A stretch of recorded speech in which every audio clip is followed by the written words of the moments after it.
Happy চতুর্থী কী যে গণ্ডগোল হচ্ছে, কেউ পাঠাচ্ছে তৃতীয়া, কেউ পাঠাচ্ছে চতুর্থী। অনিমেষ বলে হিসাব করে নাও কী হবে। তো হ্যাপি চতুর্থী, আজকে চতুর্থী। তো কাজ তো অনেক ছিল, কিন্তু অনিমেষের ইচ্ছা একটু কলকাতায় ঠাকুর দেখতে যাবো। তো এই জন্য বললাম ঠিক আছে, কাজ থাক।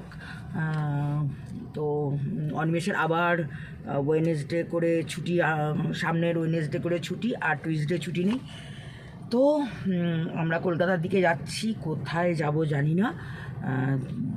গাড়িটা আমরা প্রত্যেকবারের মতোই শ্যামবাজারে রাখবো, তারপরে যাব। কারণ গাড়ি নিয়ে যাওয়া যায় না, কলকাতা ঠাকুর দেখা যায় না। কিন্তু শ্যামবাজারে আমাদের একটা মানে জায়গা আছে, সেখানে গাড়িটা রাখি, চলে যাই। তো পুজো সবার ভালো কাটুক, আই হোপ সো, আমারও ভালো কাটবে। তো কাউকে না উঠতে দেখলে তার ডানা কাটার ধান্দাটা না করে বরঞ্চ তাকে উঠতে দাও, নিজেও ওরও, ভালো থাকার চেষ্টা করো সব সময়।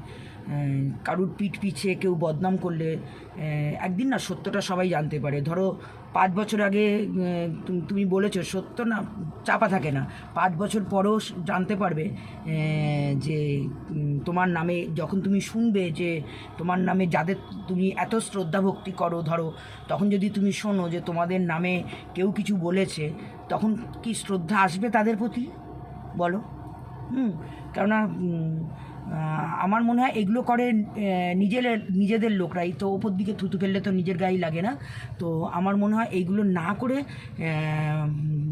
মানে কি বলবো, এইগুলোকে মানে বাংলায় কুটকাচালি বা পরচর্চা, মানে এটা অবশ্য আমাদের বাঙালিদের একটু, বাঙালি কেন অন্য জাতেরও বেশি হয়। মানে অনেকে থাকে যে আমি ওকে ছোট করে আনন্দ পাই, কিন্তু সত্যিই কি আনন্দ পাওয়া যায় না? অন্যকে ছোট করা যায়, অন্যকে ছোট করলে নিজে যে ছোট হয় সেটা হয়তো অনেকেরও বোধ বুদ্ধি থাকে না। তো যাই হোক, কষ্ট হয় যখন নিজের লোকেরা যখন শুনি যে এরকমভাবে বলে, কষ্ট হয়। আর আমি তো জানো আমি ভীষণ শর্ট টেম্পার, আমি সেই মুহূর্তে অনেক কথা বলে ফেলি, হয়তো অনেক রাগে বলে ফেলি।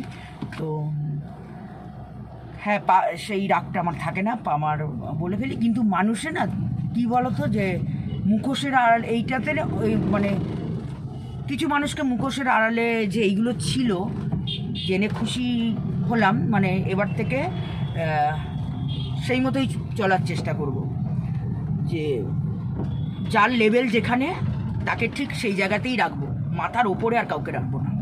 তো চলো, দক্ষিণেশ্বর ক্রস করছি। তো কোথায় যাব পরে আশা করি ফটো দেবো কি ঘেমে, তারপরে আমি আমার ফটো আর দেবো না, কারণ আমি জানি হাঁটতে গেলে প্রচুর ঘামবো।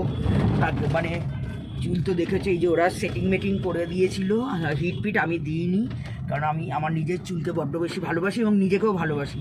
সেই জন্য আমি কোনো রকমে রেডি হয়ে বেরিয়ে পড়লাম।